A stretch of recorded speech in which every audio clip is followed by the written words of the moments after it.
Hello everyone, welcome back. Hope you had a lovely lunch. Welcome back to this afternoon session here in the Sydney Myer Asia Centre, Melbourne University Entertainment Thunderdome, such as it is. My name's Richard Fidler. I'm from ABC Radio. I present a program called Conversations with Richard Fidler, a long-form interview program that's broadcast here on Radio National and on local radio across Australia. I'd like to begin by acknowledging the Wurundjeri people of the Kulin Nations as the traditional custodians of the land on which we're gathered today, and we pay respect to their elders, past and present. This session is titled Growing Brains, Capacity, Intelligence, Resilience. How can we create the conditions for every individual to flourish? What are children's brains capable of understanding? My word, that's a good question. Do we underestimate their resilience and the positive effects that surviving adversity might have? Research tells us that early intervention for children with quality education and psychological development is so important when it comes to fostering healthy, intelligent and happy adults. The growing field of positive psychology focuses on what's right with the world, the positive emotions, the strengths and virtues that help individuals and communities to thrive. Meanwhile, social inequities in areas such as income, educational opportunities, gender, race and ethnicity, well, that's going to have implications for the health, quality of life and life expectancy of population groups, different population groups around the world. And there are other forms of neglect which can damage our brains later in life. Asylum seekers detained in Australia on temporary protection are forced to exist in a mental state of uncertainty and a material state of insecurity. So what is this psychological cost of social exclusion and inequity? We've got an outstanding group of speakers for you now this afternoon to approach these questions from all kinds of different angles based on their research and their life experiences. You'll hear today from Ian Stuart, Nick Allen, Lee Waters, Neil Levy and Garang. Throughout the Festival of Ideas, as you probably know, if people have been here earlier on, we're encouraging you to put your mobile on silent and use Twitter throughout, using the Twitter hashtag UOMFOI for University of Melbourne Festival of Ideas, UOMFOI. Your tweets will be moderated by Liam down the front here, the President of the Melbourne University Debating Society, and at various stages when we have the panel discussion after everyone's finished giving their presentation, I'm going to be asking Liam to read out a couple of the comments from the Twitter feed and throw those questions at the panel. We want all kinds of critical insights and direct questions from you, none of that kind of low-grade bitchiness we get in Q&A, please. Real questions. At the end of the panel discussion and the Q&A, I'm going to ask you to invite you to vote on the propositions being advanced by every one of our speakers on your mobile phones. And you get to vote on the proposition you think should have the highest priority. And this can also be done online with votes being tallied via the festival's website. And if you're listening right now via the live stream, you can vote remotely when it comes to that moment using your mobile phone.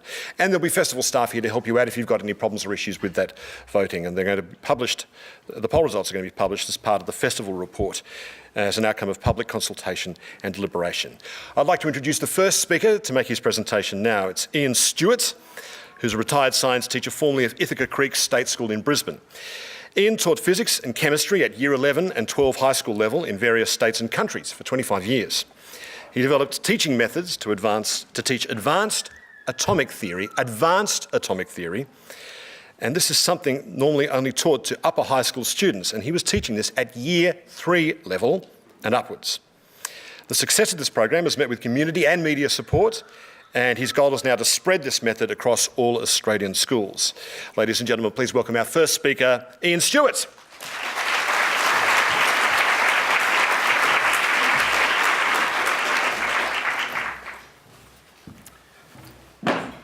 Thank you, Richard.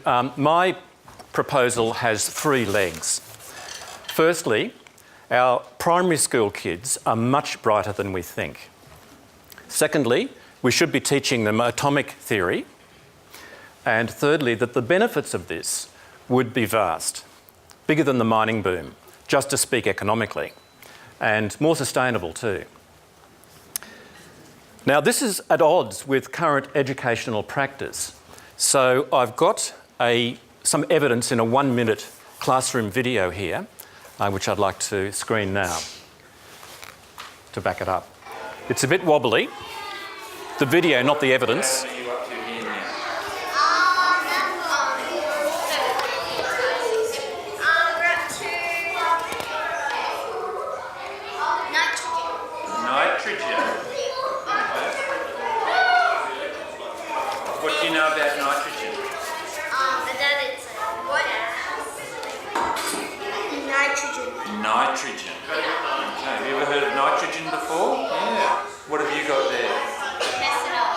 methanol.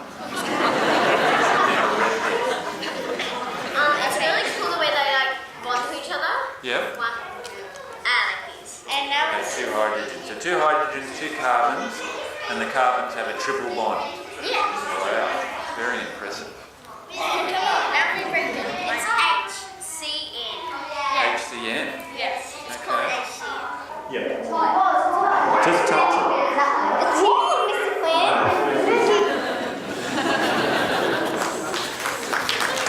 Yep, they're great.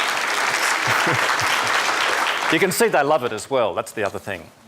Now, these kids are in years 3 and 4, and we normally teach this stuff at year 11 and 12. And not only that, but most kids don't take chemistry past year 10, so they miss out pretty much completely.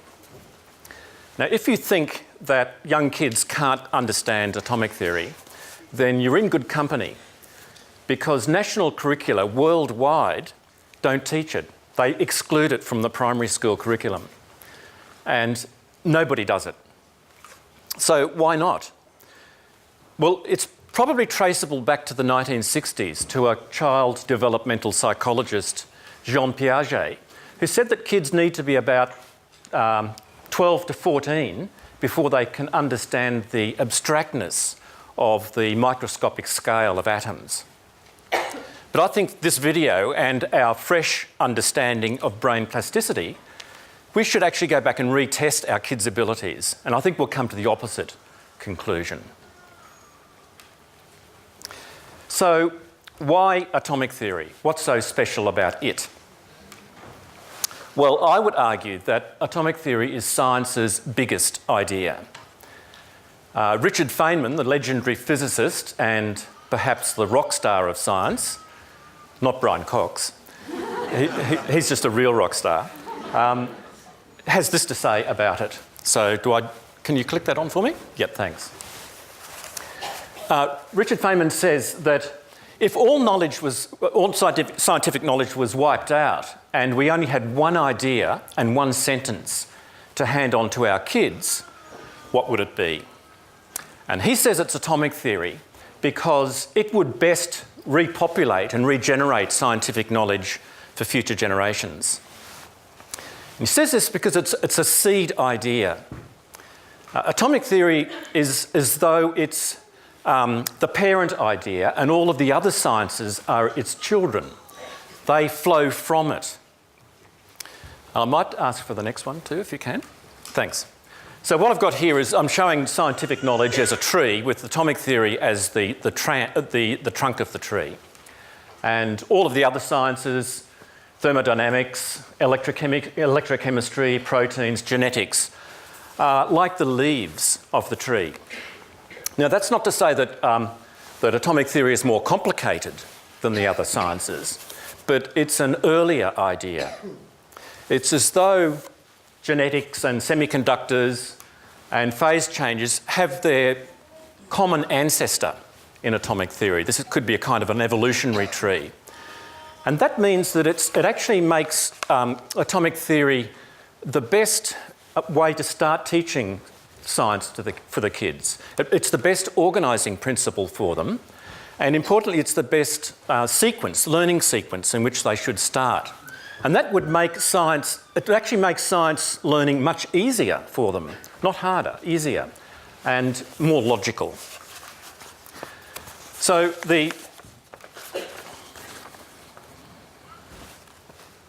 my philosophy then is that we should be teaching the big concepts first and organise all of the derivative concepts around it. And in this way, the kids get a better grasp and actually see the interrelationship between the various sciences. They can kind of migrate more fluently around the canopy of the tree without getting lost. In this way, if we teach science in this way, then we can take our kids further and faster and deeper in their mastery of science. Well, who benefits? Well, we all do. The kids, the nation and the planet. The kids get better jobs, they're more intellectually satisfied, and they're more prepared for modernity. The nation, Where the nation will be, nationally, we will be building the intellectual capital of our young people to drive future innovation and productivity. And this makes it really the best alternative to the mining boom. Again, just speaking economically, because of much broader benefits than just the economic side of it. And it's as though, really, our young people's minds are this vast resource, national resource, just under the surface that's waiting to be tapped, and much more easily than coal and iron ore, in fact. And it's not only that, but it's a sustainable resource. It's a resource that grows with time. It's, in a way, it's better than the magic pudding, because the magic pudding only replaced itself. This one grows, and the more you exploit it, the more you get. So that's the beauty of human resources. Now, I'd like to wrap up by bringing Marcel onto stage. Now, Marcel couldn't be here personally because her mum thought she'd be too young. So here she is in a video. How would we make it? We'll stick one proton in the centre of the nucleus and one electron on the first shell. Exactly. This is neon. Number? 10. Number 10. Okay, now number 11. What's number 11? Sodium. And Sodium. iron and So 11. it has 11 electrons. So where would its electrons go? We'll go onto the third shell. 2 in the first shell, 8 in the second shell, and 1 in the third shell. Brilliant. You got it. Let's put as many hydrogens as you can on an oxygen atom. Good. What's the formula for that molecule? The formula is H2O, which is water. It is. And what about carbon? What if you stuck them all on carbon? It will be CH4. Beauty. That's it. Can you make your own molecule? Okay. See if you can put a few carbons and a few oxygens and nitrogens and hydrogens. Put some double bonds in there too.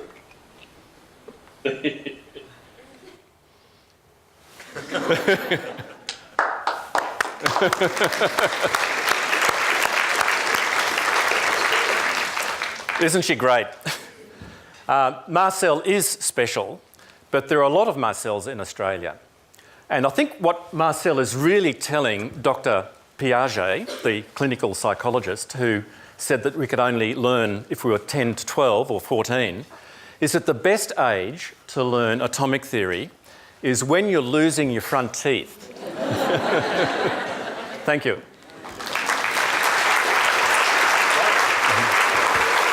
Thanks, Ian. That was great. I liked a bit with the sodium atom. I can say, tell me more about the sodium atom. Tell me more. That was great. Our second speaker is Professor Nick Allen. Professor Allen is he's a developmental psychologist from the Melbourne School of Psychological Sciences here at the University of Melbourne.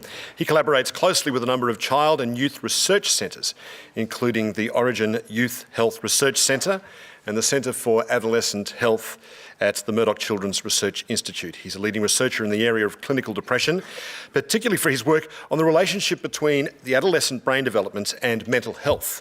He's currently exploring how improving sleep and family environments during early adolescence can prevent depression and other mental health problems. Ladies and gentlemen, please welcome to the stage Professor Nick Allen.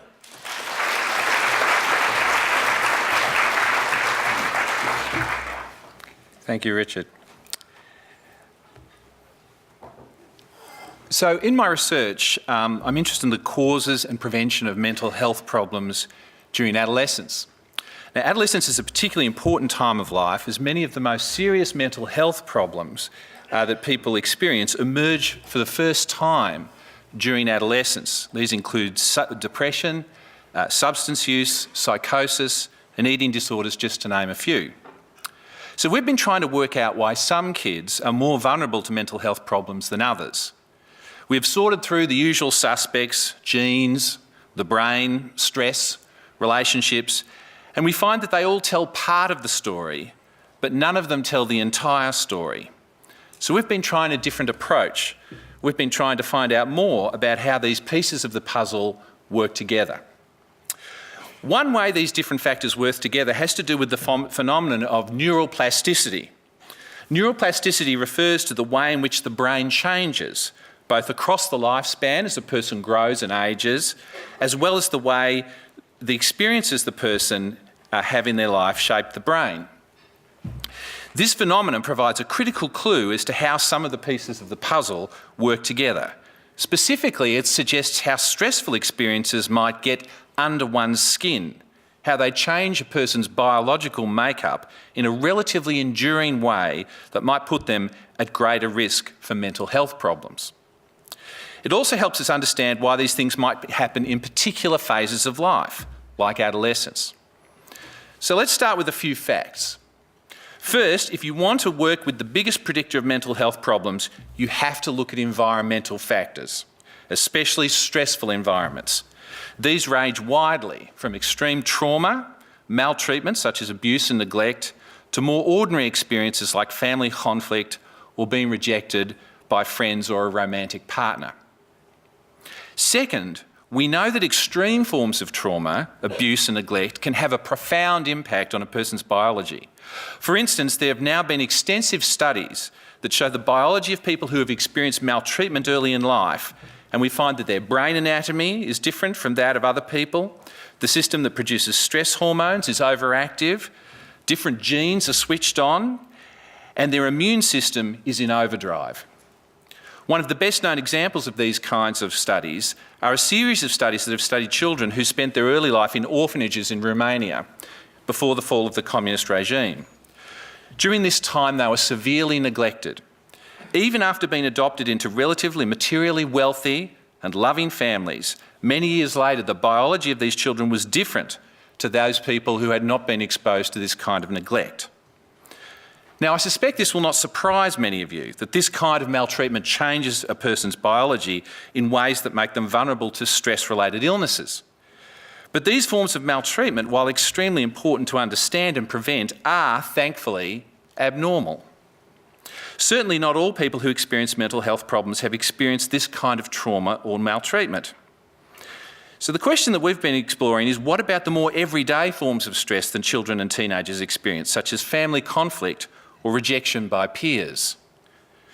We do know that these experiences are related to greater risk for mental health problems, including serious mental disorders.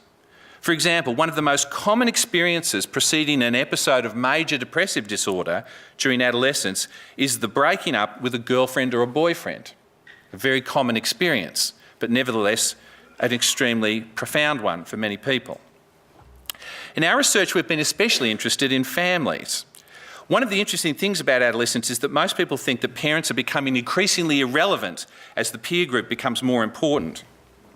Now, while this is true that peers are becoming more important during adolescence, the fact is that a range of studies now tell us that family environments are more influential in a young person's mental health and well-being than our peers. Also, family relationships are changing radically during the transition from childhood to adolescence.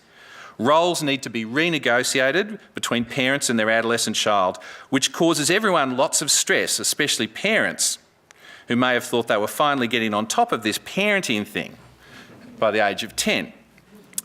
It is therefore not surprising that the frequency of family conflict peaks around the early adolescent years. Although it's interesting to note that the intensity of conflict peaks later in adolescence, suggesting that families have fewer arguments, but when they do, they really have a big barney. Now, we've been using a technique to study families that involves inviting parents and their children into our lab, where we ask them to interact with each other in front of our cameras. And we generally ask them to perform particular tasks like resolving an issue that they have a conflict about or planning something fun they're going to do together. And later we code everyone's in the room's behaviour, second by second, so that we can work out how often people behave in certain ways, for how long, and how likely they are to respond to another person's behaviour in a particular way. Now, using these observational techniques, we've been able to show clearly that families of young people with depression interact differently than do those of kids without depression. Especially, parents are more harsh and critical and less warm and supportive in families of depressed teenagers. However, it's not easy to have a family member who's depressed. So an important question is whether these patterns of family relationships are a cause or an effect of depression amongst adolescents. So recently we completed the longest follow-up ever reported of a group of adolescents who we studied when they were about 12 years old and before they had experienced any depressive disorders. We found that their family functioning at 12 predicted the likelihood that they would experience later major depression up to the age of 18. So it does seem that these family environments might play a causal role in mental health problems. So if these kinds of everyday stresses do play a role in risk for mental disorders, another question we've been looking at is, do they also get under the skin in the way that severe maltreatment does? Do they change biology? So we've studied this question and it appears that the answer is yes. We've found in a number of studies that the way in which people are parented in early adolescence predicts how their brain develops after that. In particular, we found that the degree of warm and positive emotions that a parent displays when interacting with their teenagers predicts the development of structures in the brain that are associated with reward, and that these structures in turn are associated with risk for mental disorders like depression. So we can see that even everyday variations in parenting, not just severe abuse and neglect, are associated with different patterns of brain development.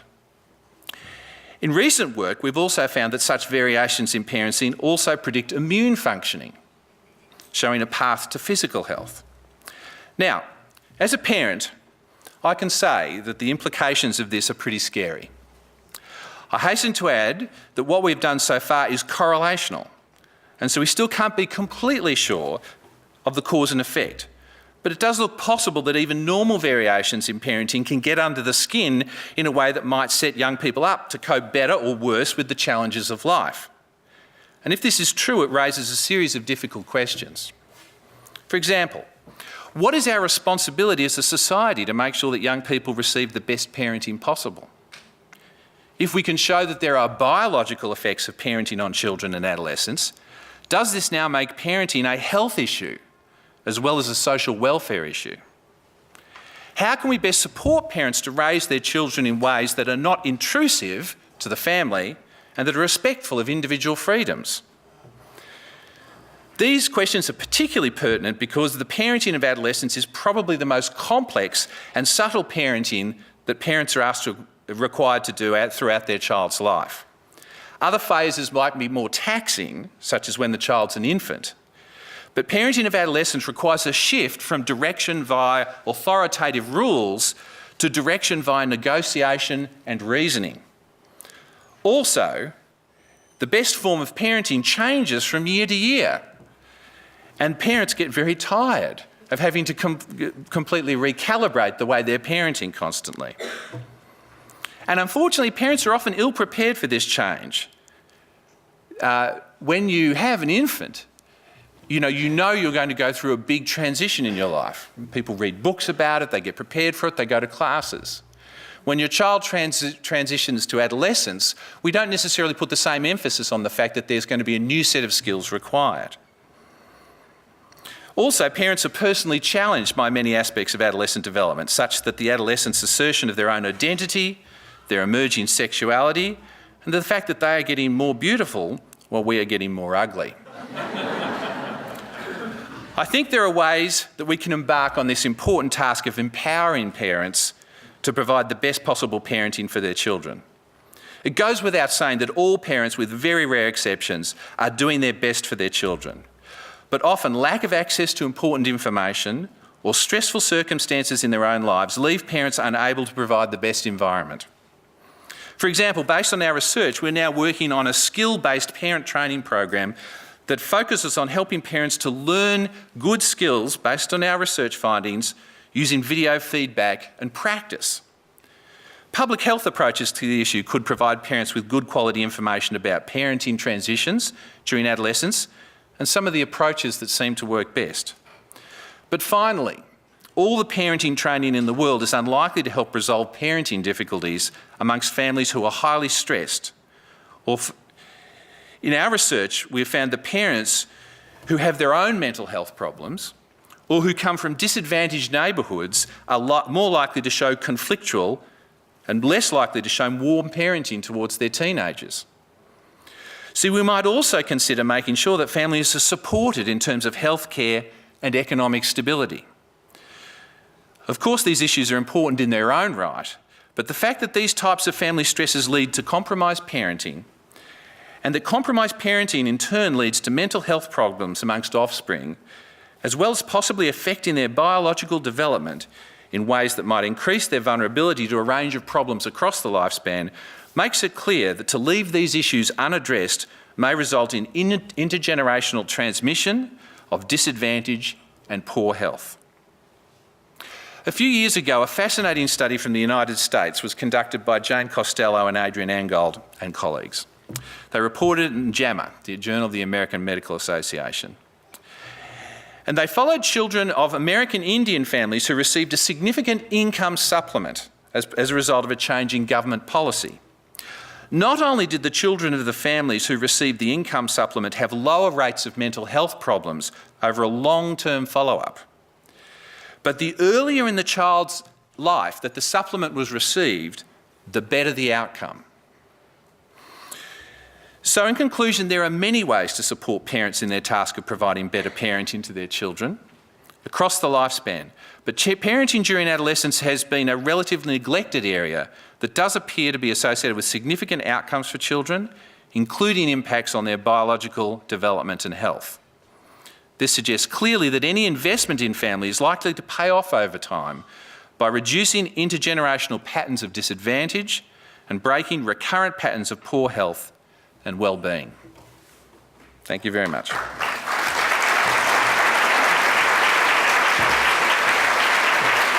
Thank you, Nick.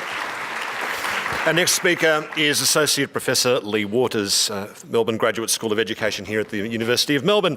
She's the Director of the Master in School Leadership and the Director of Positive Psychology Programs for the undergraduate curriculum here at the University of Melbourne. She's consulted for multinational and national organisations across industries such as banking, investments, retail, professional services, health, education and sport. Please welcome Lee Waters.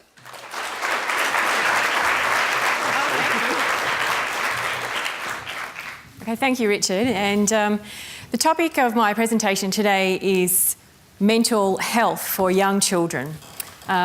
Before I talk to you about, am I doing this right? Mental wellness in our youth, unfortunately, I need to talk to you a little bit about unwellness in our youth.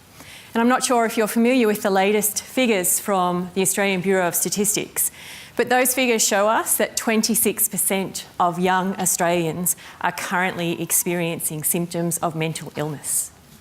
That's over a quarter of our population of young people who are experiencing symptoms of depression and anxiety, eating disorders, addiction, self-harm. The list goes on. And it doesn't look like this situation is going to get better anytime soon. In fact, the World Health Organization says that by the year 2030, depression will be the single biggest health burden globally. 50 years ago, the average age of onset for depression was 28.5 years of age. Currently, the average age of onset for depression is just 14.5 years of age. And I don't know about you, but when I read these statistics, and I have to keep a brief of these statistics in my role, I get really, really upset. And I put a call out to all of us. What more can we be doing to help the mental wellness of our young children? Now, in my field, psychology, the typical approach to treating mental illness in young people is known as a treatment approach. And in a treatment approach, what we do is we wait until someone is suffering from a mental illness, and then we work with that young person using our psychological therapies and processes to treat the illness. The treatment approach is critical, but it's not enough. A second approach that is gaining more funding, more research, more interest and more practice is known as the prevention approach. In the prevention approach, as the name suggests, what we seek to do is work with masses of young children to teach them the psychological skills, the mindsets and the resources that they need to prevent the illness from occurring in the first place. Professor Martin Seligman, who's the leading proponent of the field positive psychology, which is the field that I conduct my research into, refers to this approach as psychological immunisation. And what he says is we immunise our young children against known mental illnesses. Why aren't we immunising our young children against known psychological illnesses? If we're going to take a prevention approach, then we need to have a very clear understanding of what are the factors that contribute to mental illness or mental wellness in young children. And here we turn to the large-scale epidemiological research conducted by Professor Corey Keyes in the United States in the field of public health. And importantly, what his research shows us is that there are two pathways that contribute to mental wellness. The first pathway is to remove the negative things in an individual's life, is to seek to reduce suffering, seek to reduce misery, work with people to reduce symptoms of depression and anxiety. So for example, as a psychologist, if a young person comes to me with depression, I might pull on one of many different psychological therapies. I might choose to use a cognitive behavioural approach and work with that young child to help them understand the relationship between their thinking and their emotional state. And in doing that, hopefully, I seek to cure that young person of depression. But what Professor Corey Keyes' research shows us is that adopting this pathway in and of itself is not enough. What he suggests is that when we adopt this pathway, what we do is we take someone from a negative state up to a neutral state. So in the case of that young person, they're no longer depressed. We've taken them from a negative state.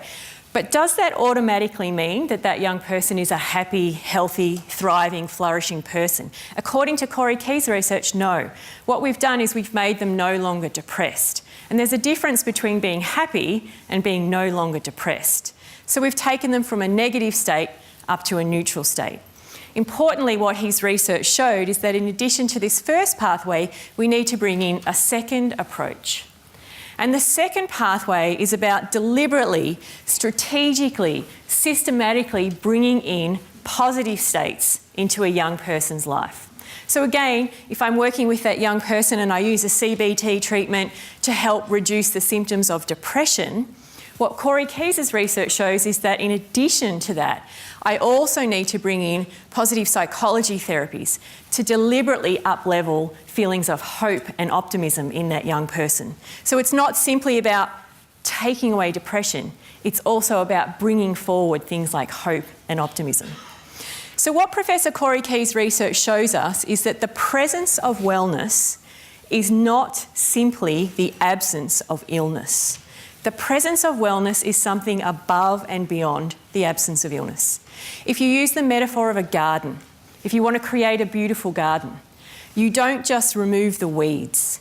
You also bring in positive things like good quality soil, fertiliser, sunlight, water. If we're going to be working with developing prevention programs to ensure the mental wellness of our young people, we need to adopt both pathways. The problem in my field, psychology, is that 95% of the research that's currently conducted focuses on the first pathway. 95% of the research that's conducted in the field of psychology focuses on the negative states and how we reduce or take them away. And what that leads to is the following situation.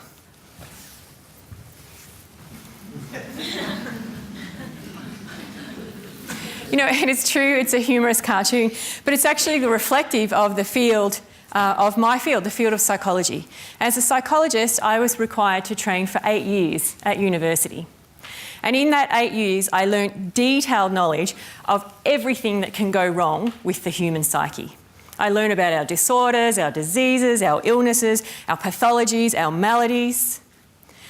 And this year marks 20 years of me being a psychologist. So I've had 2 decades of practice at understanding what can go wrong with the human psyche. And essentially, in a nutshell, what I've been trained to do is to work with people to help them figure out the problem and fix the problem. And I've done it for so many years that I now find that I do it even when I'm not at work. So if I was to go to a party with you afterwards, let's say we go to a party afterwards, whether you know it or not, I probably leave the party in my own mind diagnosing at least half of you with some kind of problem. You'll have an attachment disorder, you'll have a personality disorder, you'll have some issues from your childhood.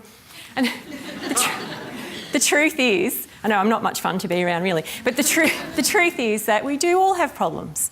We do all face challenges. We do all have insecurities. But by equal measure, we also all have promise. We all have possibility. We all have potential. We all have courage and humanity and wisdom. So if we're going to be designing wellbeing programs for young children, it's not just about helping them to identify their problems and remove or fix their problems. These wellbeing curriculums also have to help young children to identify their strengths and identify their virtues and identify the positive things that they can bring in to ensure their own wellbeing. And as a psychologist, I'm faced with the daily choice of what do I choose to focus on in human nature? Do I choose to focus on the problem or the promise? Do I choose to focus on the burden or the blessing? And the truth is, we need to focus on both. Question is, if we're going to design these wellbeing curriculums that are balanced with both the negative and the positive, how do we do this? How do we get access to wide numbers of young people? And I believe that one of the answers is schools.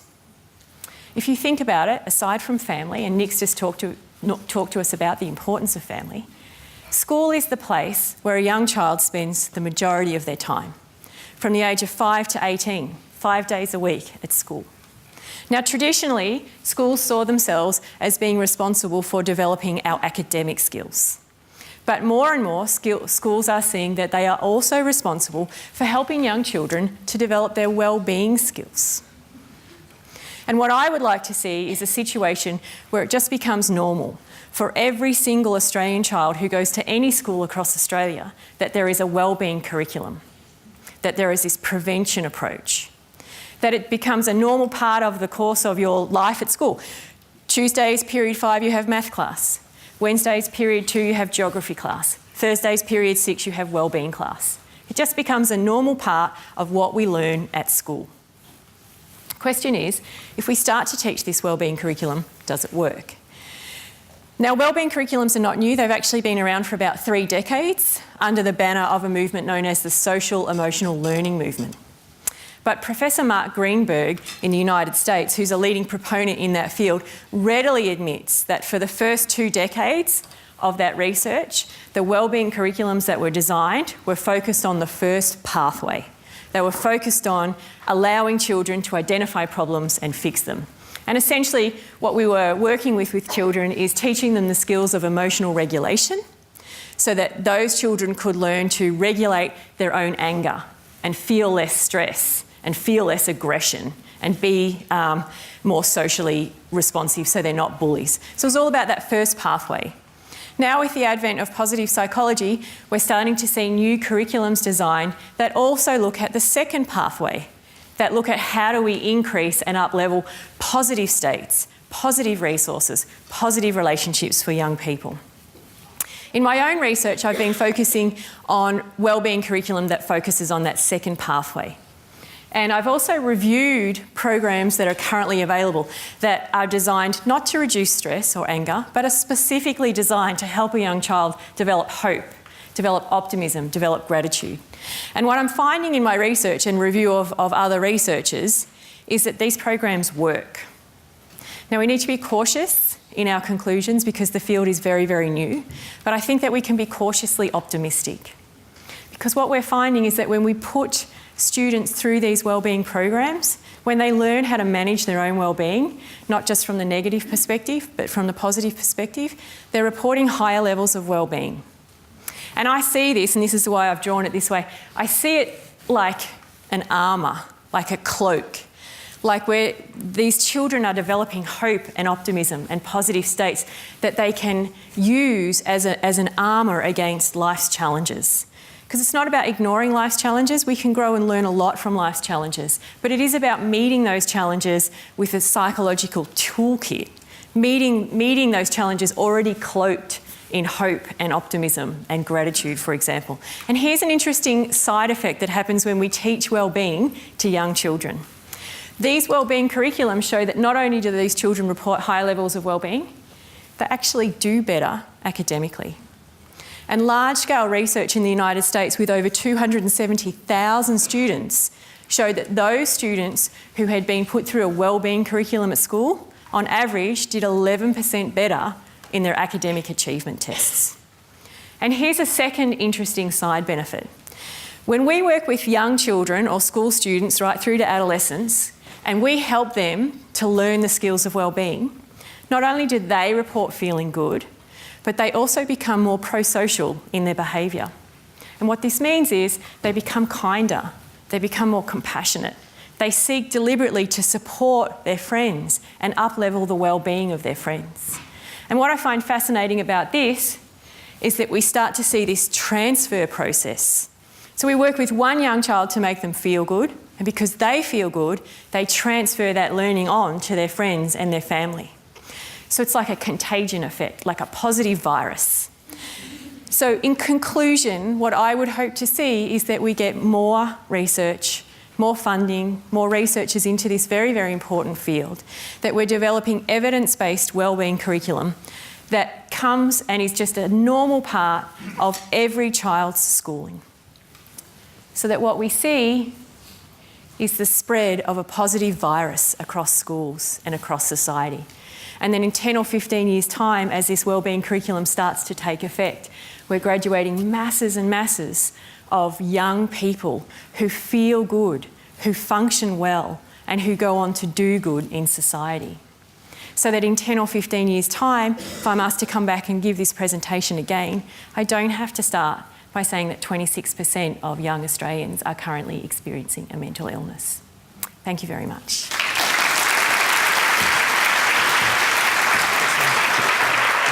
Thank you, Lee. Our next speaker is Associate Professor Neil Levy, who is Head of Neuroethics at the Flourish Neuroscience Institute at the University of Melbourne. He's published widely in philosophy of the mind and in ethics. He's held positions at the University of Oxford as well as the University of Melbourne, continues to be heavily involved in the Oxford Centre for Neuroethics.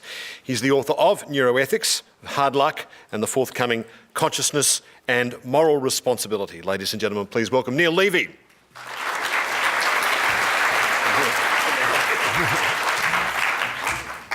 Thanks, Richard. Okay, so what I want to do now is to try to convince you of something that's going to sound, at first blush, Victorian in the pejorative sense of the word, something out of Dickens, something really old-fashioned. And that is that self-control really matters, and that we should be teaching self-control to kids as a priority. I know that sounds incredibly old-fashioned.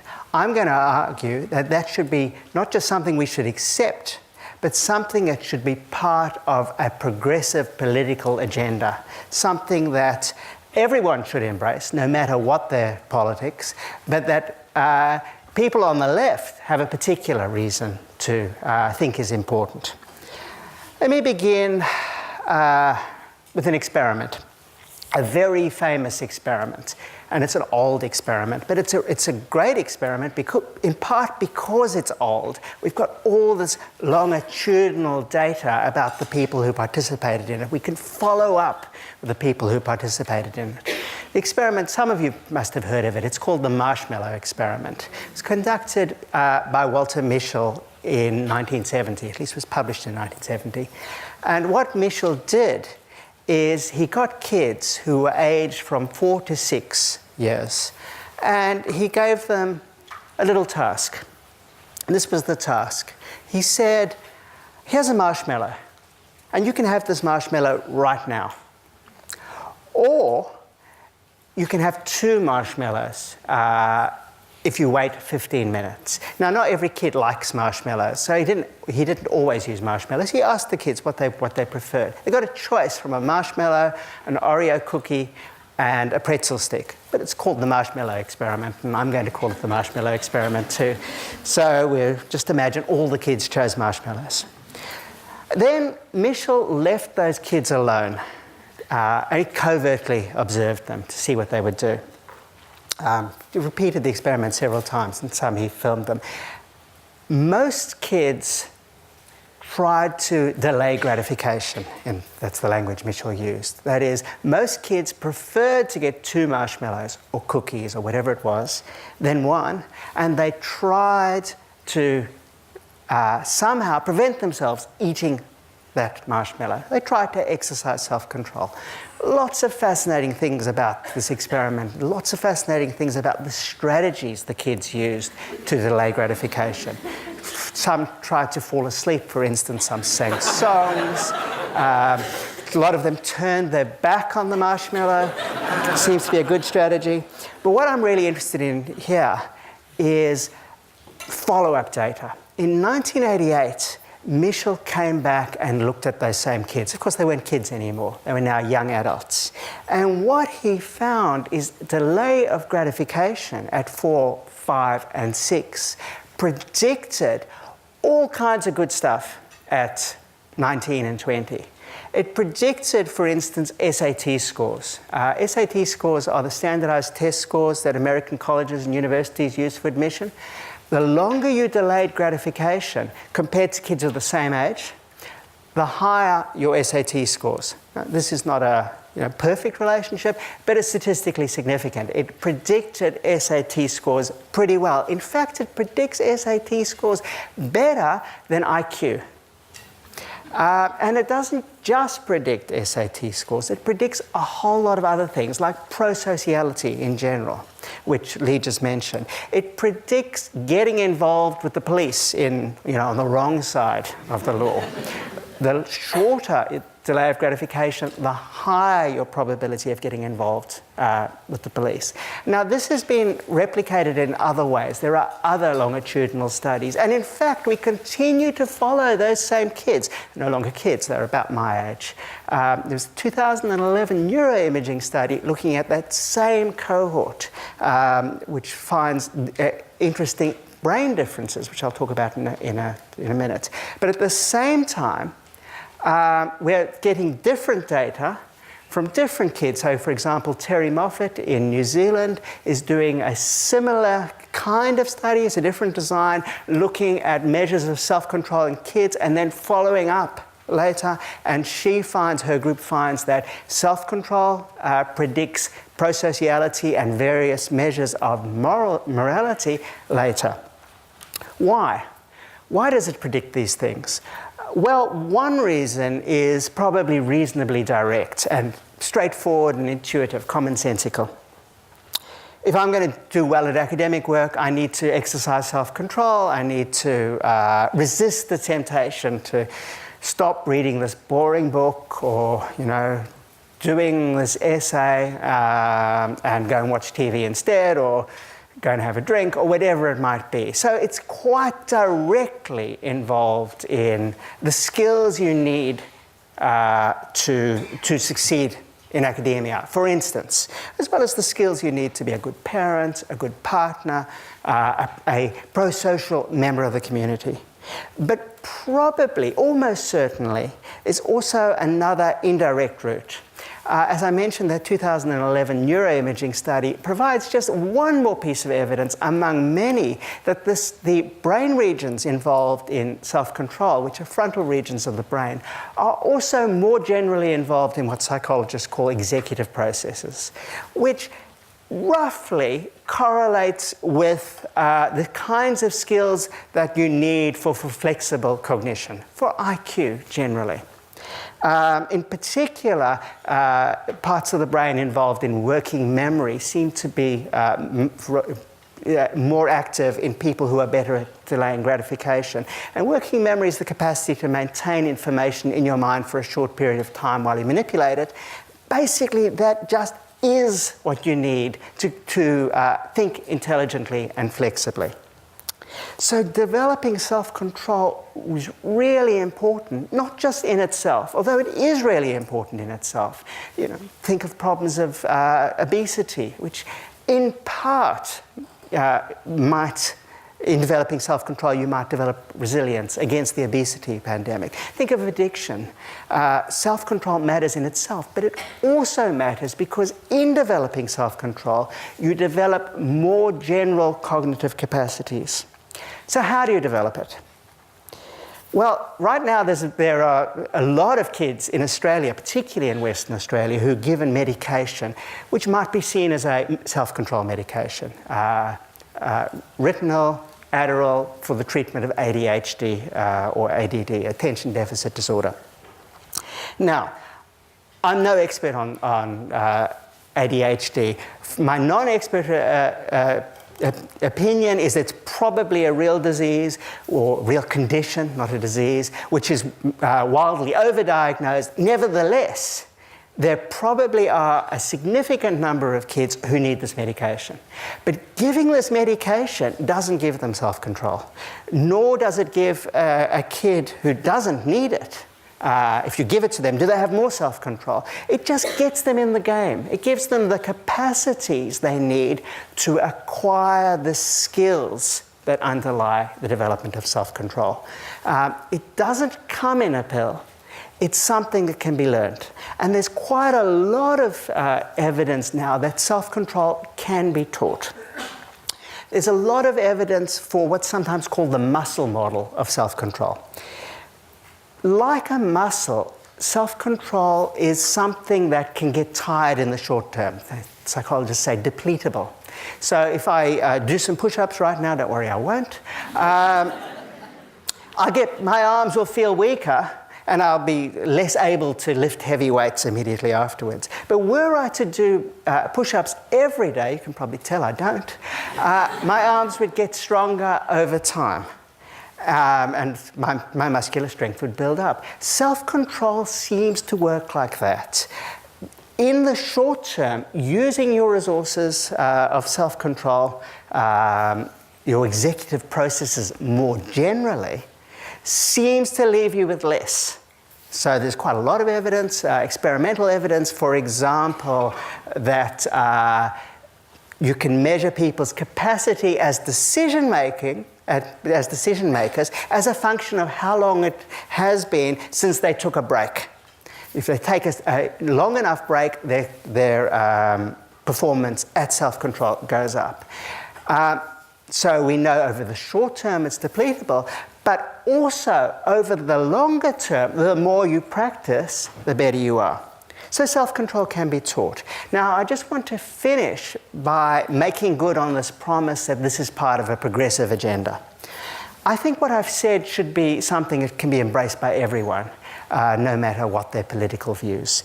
But in particular, I think there's a lesson here for people who care about inequality and social justice. Here's why. Developing self-control, developing the set of capacities that kids need to have this great good requires a stable and secure environment. And that means it requires a relatively resource-rich and a relatively stress-free environment. There is good evidence that ordinary first world poverty, I'm not talking about the severe poverty, the absolute poverty we see in far too many countries, but ordinary first world poverty correlates with less development in those prefrontal regions. This is probably only part of the reason why, because kids are not in a stable, secure environment in which the exercise of self-control is rewarded, and therefore they don't learn the skills. There's no point delaying gratification if you can't be sure that mum and dad are going to be able to reward you. There's no point saying no to that cookie now if you can't be sure it's going to be around later. So this is something that people who care about social justice and inequality should care about in particular. But also, everyone who thinks, as every person in Australia who's, got a claim to be a sane person thinks, that we should be offering opportunities to young people and to adults, should care about this, because the capacities that we need to take advantage of those opportunities can be built up. And if they're not built up, people will not be able to take advantage of those opportunities. So giving people those capacities requires addressing the conditions which predict whether or not they'll get them. Thank you.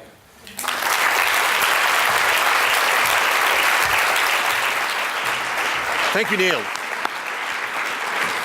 And I'd like to introduce now our final speaker for today, Mr. Garang Dutt, who migrated to Australia from South Sudan as a refugee in 2007. He's overcome great adversity to secure a Victorian Medical Insurance Agency scholarship as University of Melbourne medical student. Ladies and gentlemen, please welcome Garang Dutt.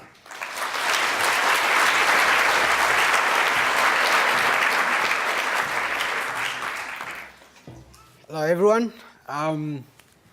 It's appalling to come after a list of professors and talk after them as a medical student.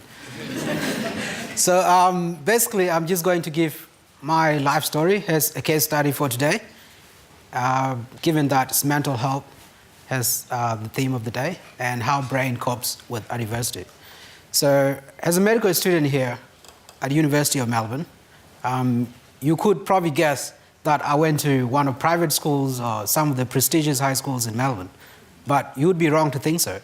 I'm actually just turned 8 years in Australia since moving here, and doing the last years of high school at Sunshine College, which, if some of you know, is one of the public schools, under-resourced, and in possibly overpopulated, diverse, but poorer part of Melbourne.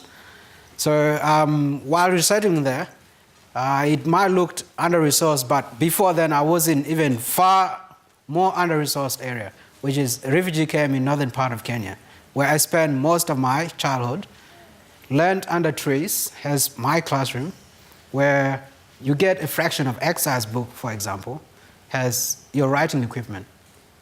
So starting from that childhood, you could guess that if you are given one opportunity to study at university, you probably want to be a doctor.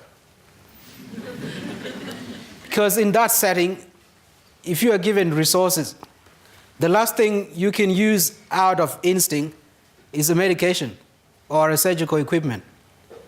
Most people lack access to water, access to food, and of course, healthcare is usually a privilege in those kinds of settings. If you don't have food and clean water, you will not even bother about having hospital. And so you have many NGOs that have come into the setting, provide food, and each time you get shelter material, for example, a wood pole, iron sheet, a thatch, which is a frequently used item for constructing buildings in refugee camps, then most people would actually be able to use them, construct some form of shelter, live in them, wait for their ration of food, monthly or fortnightly, and they can survive that way. But if you take in truckloads of medication, truckloads of surgical equipment, but the community doesn't have doctors or people that are trained to actually efficiently use them, then they can actually be dangerous for them rather than being useful. And so while studying in that setting, I had always wanted to be a doctor. But you can imagine with University of Nairobi, which is one of the prominent medical schools in Kenya, being thousands of kilometers away from Kakuma refugee camp, you can think of that as being utopian thinking. There was no appropriate secondary school education at the start, let alone university education. Not even to think of medical education, which requires more complex and resourceful facilities. So growing up in that setting, I had to study with some of my friends, and to succeed well at a national exam that requires you to compete against the rest of Kenyan schools, which possibly have better resources. So at the end of year 8 in Kenya, you have a national exam, the Kenyan Certificate of Primary Exam, which is then used for transition into high school, which is not a free education system. So you have to be competitive enough to be admitted into high school, and on top of that, have financial standing to be able to accommodate your position that you have received from any of those high schools. So fortunately, the GC Refugee Service, GRS, which does social work here, had actually been providing education opportunities, the scholarships, to some of the schools outside refugee camp. And I had been fortunate enough or worked hard enough to be among the top 15 students in the national exams at divisional level in the camp and received one of those scholarships. So that was the starting point of my journey going into high school at Lodwar High School. But before I could finish, most students that went on the scholarship with me had eventually completed high school, which is another exam as well, a national exam, Kenyan Certificate of Secondary Education, and that avails some opportunities if you complete it with brilliant marks to resettle in Canada for most of them, under the World University Services of Canada. But before I could finish, I resettled to Australia through an application process. It is popular in Australia that most refugees or asylum seekers come by boats, but that might not be true. That's where most of attention is. Most people actually come in through airports and have received a lot of screening and possibly more scans than any patient that has COPD, just to guarantee that Australia is safe enough. So that's the larger part, and that's the part that I came through.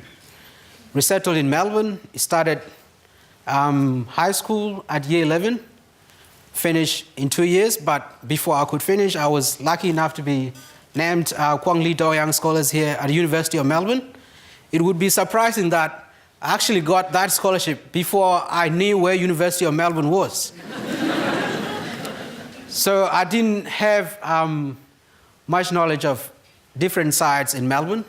I had only settled in just 2 years before and was getting used to western side of Melbourne, getting to know my path to get to school, and do not have internet access to even go on the website and check different kinds of universities that exist.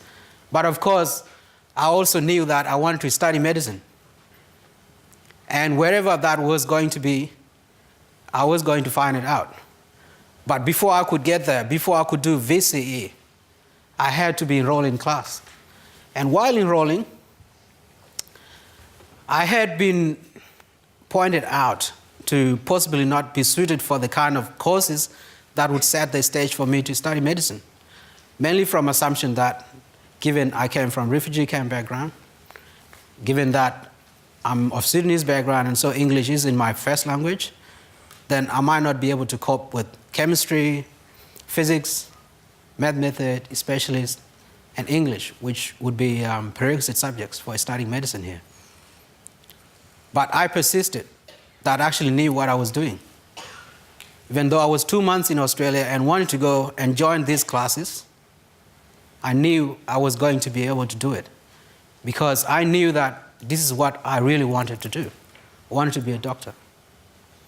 And if anyone was going to work hard, I was the one to offer things that would make it happen, even though it means long studies, studying on my own because I wouldn't afford a tutor. And in most of the under-resourced schools, teachers are usually overstretched and may run late in covering the amount of workload that's required for the students to complete before the national exams or the state exam, the VCE. And in fact, we in the end did our exams before we finished the curriculum that was meant to be finished. And I coped with it by reading ahead, going to libraries and teaching myself, reaching out to my math class teacher, who was also the home group teacher, and so had files on me and monitoring how I was progressing in all the other classes as well. That might not be very important for most people, that to have a link with your teacher is significant, but for someone who has just resettled in Australia, had only 2 months in Australia by then, and negotiating your way into these classes without any point of reference at all, because all my previous teachers were all the way thousands of kilometers in Kenya. And so it is hard for the teacher that was doing the admissions, I can understand, given that they won't be able to assess logically how well I would be able to cope with these classes.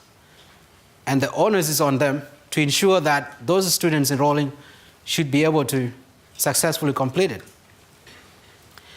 So with this teacher who was teaching me 2 math classes and also my home group teacher, now knowing what I was capable of doing, He then became almost my mentor by association, I suppose. And an important aspect of having that was the transition from that environment into university eventually, where if you want to apply for a scholarship, for example, you need a reference. Now, where do you get that if you've just settled in Australia and you have no one with much knowledge about you except someone who assumes they know a little bit because of your background, and everyone from that background should be treated in this way or the other way?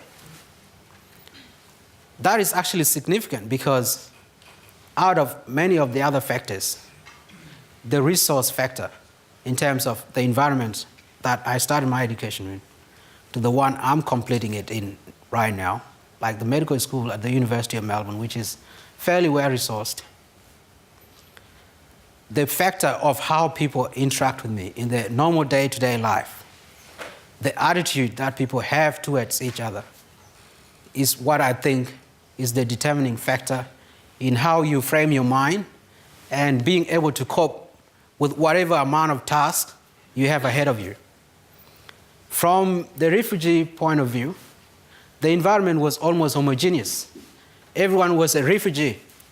And so you can't say, okay, I'm a better refugee than you. I'm a better refugee than you. Everyone was a refugee. Everyone was disadvantaged. But people were going along well. And that's what helped people cope. There was a communal environment. Families stuck together regardless of the situation. But to transition into Australian society, for example, which is very diverse, has opportunities here and there, but those opportunities could actually be restricted by the attitudes of the people, because it is people that set up the system and make the system work the way they want it. These attitudes are what I think are preventing or holding back opportunities that Australia could avail further and talents that can grow in our society. I think by allowing multiculturalism that already exists to actually be fully embraced and implemented by everyone, not just in the mention, not just by presenting photos of diverse Australian population, but actually embracing it in our attitudes and how we behave towards each other. This is where the real key to unlocking all the other potentials that exist in Australia is. And I believe if Australia can truly embrace multiculturalism, it can solve the issues to do with mental health that come from societal factors of coping with day-to-day stress, attitudes of others, discrimination, and I think importantly, that's where issues to do with Indigenous health also lie. We can chuck all kinds of resources we want, but if attitudes are not changed, then how someone feels inside them is eternally going to be affected, regardless of amount of wealth and resources that they're sitting on. Thank you.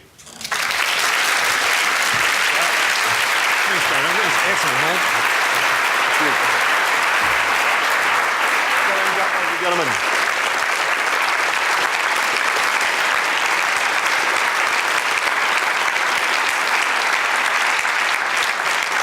So we're coming to the part now where we'll have our panel discussion, and I'd like to invite our speakers onto the stage. We'll clear away the lectern and begin the panel discussion now. So once again, I'd like you to thank our speakers, Ian Stuart, Nick Allen, Lee Waters, Neil Levy and Garang Dutt, ladies and gentlemen.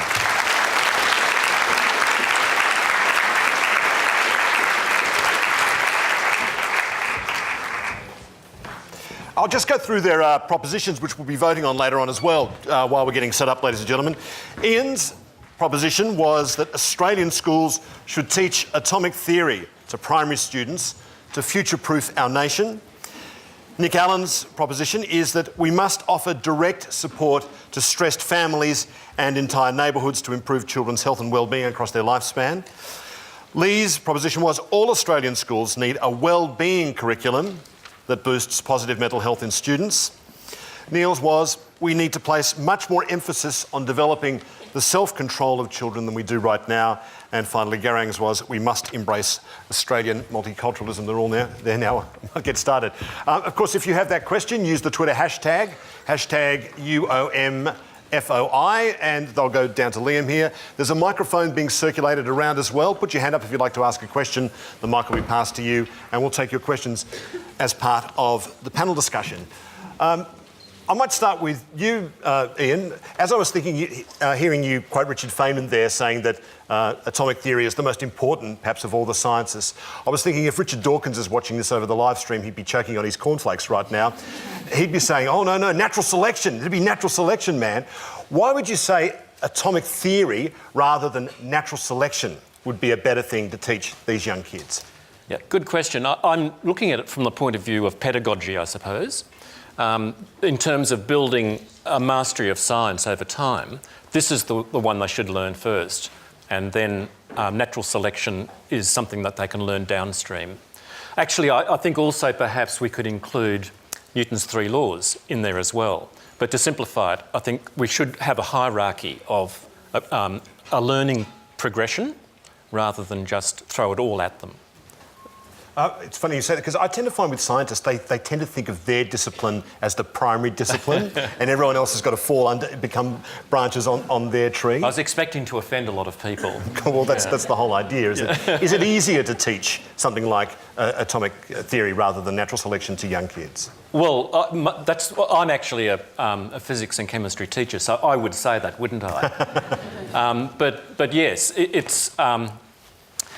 it's more, because it underlies all of the other sciences, in my opinion, then kids can actually get a unified view of science, that they can actually migrate around the various disciplines and there's some kind of map that they can follow. A map of reality. Well, a map. It's like there's a lot of hierarchical trees in the way that we navigate computers, for example. It's much the same. I think it's the way that our human brain is wired up, actually, to organise things, concepts, hierarchically. And this is to me, it's really an obvious way to go. I just realised I've been neglectful. I haven't introduced Ben McKenzie here, science comedian, writer and actor. Ladies and gentlemen, please welcome Ben as part of our panel. Lee, I'd like to ask you a question as well. Just hearing you say, was it 24% of adolescents, 26% are diagnosed of having a mental illness? When the figure is that big, don't we call that the new normal? Is that being sick or is that being normal, I suppose, is my question. Well, okay, sorry to be an academic here, but I have to pick you up on a point of language, because it's not 26% of young Australians who are experiencing a mental illness, it's 26% of young Australians who are experiencing symptoms of mental illness. So there is a little bit of a point of difference there. And what we would say is it's a large minority. I don't know if it's the new normal, but the point about it is it's a sliding scope. You know, for 26% of young Australians who we know are experiencing a mental illness, there's a whole host of young Australians who are at levels that we would not consider to be acceptable, who are what we would call subclinical. So they're not clinically diagnosed, but they're not happy, healthy, thriving young people either. And so if we take that point in, then the percentage is even larger. And so it may be the new normal, which is a frightening thought. I suppose that's my question, though, is what figure, does that really become meaningful? Because I think I experienced 19 symptoms of a mental illness in a day, whether that's impatience, feeling sad or momentarily angry. Does that then become meaningless if you just say it's some symptom of a mental illness? Well, I don't think it's meaningless to the individual who has those symptoms. And I guess the point about research is that we don't rely on one body of research. So what I was talking to you about was the Australian Bureau of Statistics, but those figures are by and large supported in a range of different studies with young people. Yeah. I notice, Nick, part of your work involves the issue of sleep with adolescents. Why is it so hard to change school hours at the moment? They don't reflect the working lives of the parents. Clearly, we know teenagers need to sleep in. That's what everything about their body is telling. There's a lot of research that backs that up, isn't there? Why do we still have these school hours based on this idea that teenagers wake up bright-eyed and bushy-tailed in the morning, and there's a stay-at-home parent every day to pick the kids up from school? Well, I think actually the reason is because the current school hours do suit parents, and that's what they're designed around. They're designed around parents' working schedules.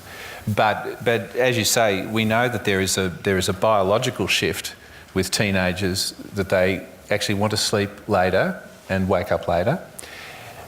That's also now exacerbated by the use of social media, which is a new phenomenon where your peer group is available to you now almost 24/7. And so kids are staying up later on social media. And so we have two phenomena that are problematic in adolescent sleep. One is that they get into sleep debt during the week because they stay up late, but they still have to get up early to go to school. And then what happens is they compensate for that on the weekend by sleeping in very late. And then what happens on Monday morning, they've essentially got jet lag.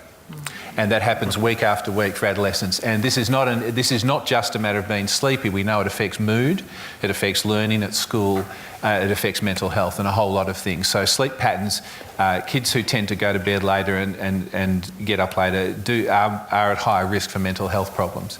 So, but you put your finger on it, there's a lot of discussion about whether there should be policy changes to things like school starting hours. Hasn't it changed in Scandinavia, parts of Scandinavia? I think That's they have right. different school hours there in recognition of this very real issue. Yeah, it's a bigger issue in the United States. They tend to have earlier school starting times in high school than even we do. But I think the reason for resistance is because parents say, well, I've got to get to work. It's not just parents, it's employees, it's industry. I mean, if you think about the way that we understand schools, the way that we were all schooled, it's actually quite a new phenomenon, the post-industrial school. And it's based on a factory model, which, you know, you go to school at the same time as your parents go to the factory, and the factory opens at 8 o'clock in the morning, and your parents mass produce a good, and the school mass produces knowledge, and at 5 o'clock everyone finishes. There's a legacy to it that is actually reasonably new, and we should start to question these things a lot more often, I think. I mean, in education now we've got the idea of flip learning, which is having shorter time at school and then using technology and Skype to learn outside of school. And Garang, you were just doing that automatically anyway, just through your own resilience and proactiveness. But these things are starting to be questioned in terms of, do we have to actually go to school? To what degree do we have to go to school to learn? And to what degree do we have to learn with people who are the same age as us, but actually developmentally or intellectually may be 2 years in advance of us in terms of their mathematics knowledge, but a year below in terms of their geography. So I think we need to throw all of those things up and question, not just the hours, but the way in which we learn and the cohort effects in which we learn and the role of the teacher. And especially, you know, speaking to Richard's point, you know, why do we put these age and stage relationships that constrain what we're able to learn? I think the answer to these questions is that we don't know. And we really just need to do a lot of research and trialling in different modelling of different ways that could happen in order to get the answers, to try and get good answers to those questions. Neil, you mentioned, I think it's pretty indisputable, the benefits of teaching children and adolescents self-control. How can you teach, though, that to high school students without involving torture as part of the process? Well, you can give people rewards that they have to exercise self-control to get. But, you know, self-control is something that you don't... one of the reasons why it sounds so Victorian in the pejorative sense to say is we should be teaching self-control is we think of self-control as about saying no. It's about, you know, not having that second drink. It's not having that piece of cake. It's not continuing to lie in bed and rather going for a jog or whatever it is. But it doesn't have to be like that. The same systems that are involved in that kind of process are also involved in focusing attention. So practicing the piano, reading a book while you're automatically, as well as effectively, as psychologists say, filtering out distractions. Well, that's all exercising the same set of systems. So that can be enjoyable. You know, there are going to be different things that different kids different teenagers find enjoyable, which will actually require them to develop those capacities. So you need the second marshmallow, in other words. Yeah, and that the marshmallow for some is going to be playing the piano, for some it's going to be a sport. You know, a lot of kids want to be, who we don't think of as academic, want to be good at sport. Now, to really be good, they've got to practice, and that actually requires focus, it requires attention, it requires delay of gratification, it requires self-control. Garang, I've got a question for you. As it happens, on my way to the airport, on the way to this thing, my taxi driver was a refugee from Rwanda, and it was a long drive to the airport, so I got his story. I'm going to have him on my show. He was so interesting and charismatic. This is a guy whose family had been murdered in front of him. He'd spent years in the refugee camps in Uganda, Kenya and Ethiopia, and met his wife in Ethiopia, came to Australia. He's got a couple of kids, is doing a Bachelor of Nursing, driving a taxi to pay for it. And he said to me, this is out of apropos nothing at all in the back of the cab. He said, you know, the difference between here and life in Africa for me is that, yes, here it's more peaceful, here it's safer, but it's so much more stressful. Does that ring any bells with you? Yes, I think it's consistent with what most people would find or would experience if they come from such background, because the settings and how the society is operating vary a little bit, and that's why I try to emphasize the issue of attitudes of people against or towards each other, because regardless of the resourcing, in the end it comes down to how people interact. While in African setting and most of those refugee camps, they don't have a lot of resources. Whenever you have a diversity that you're experiencing on your own, there's that communal effect of families sticking together, and you always know your neighbor. When I resettled in Australia, I spent quite a long time without finding out who my neighbors were, because you find the doors shut most of the time. And if you go to many of the African communities, you would actually find that doors are usually open if someone is home. You only shut the door when there's no one in the house. And you're always welcome to peep over, talk to your neighbor, know who they are, and everyone tends to know everyone in the neighborhood. And so you sort of have that background of people always there to help. Australia was like that about 30, 40 years ago, I think, too. Yes. That's the other thing. This is a recent thing in Australia, that doors are closed when people are home. That's probably what we need to go back to now. Probably, yeah. Liam's got a question via Twitter. Yeah, so there was a theme in a number of the speeches and on the Twitter feed talking about, you know, we've heard about all this new mental illness. Is this more diagnoses, or is it a new problem? There's also been a lot of talk about the importance of having young people overcome adversity in their lives. We have a question from Twitter user Rob Baker asking, is there a relationship between a nation's affluence and the rise in depression amongst our youth? And is life just too easy nowadays? Who wants to take that one? Go on. There does seem to be some... it's a complicated question. All right, that's the short answer. The way I think about it is this. I think that what we do in culture is we provide people with guidelines and ways in which to express distress. And I think that in our culture and similar cultures, we have the typical symptoms of depression, as we see them, say, in the psychiatric or psychological sense, are one of the well-established ways to express distress, and people go there. Now, so if you take those particular symptoms and then apply them in different cultures and different sorts of societies, you may not see the same prevalence, but you may see prevalence of different kinds of things. For example, one of the cross-cultural phenomena that people have talked about with depression is that in many developing nations, people will talk about, they will somatise psychological distress. They'll talk about it in terms of pain or in terms of physical dysfunction. That if you talk to someone who's in a situation where we would normally expect them to feel depressed, like they've just experienced a bereavement, so someone very close to them has died, they will often talk about their experience in terms of these physical kinds of phenomena.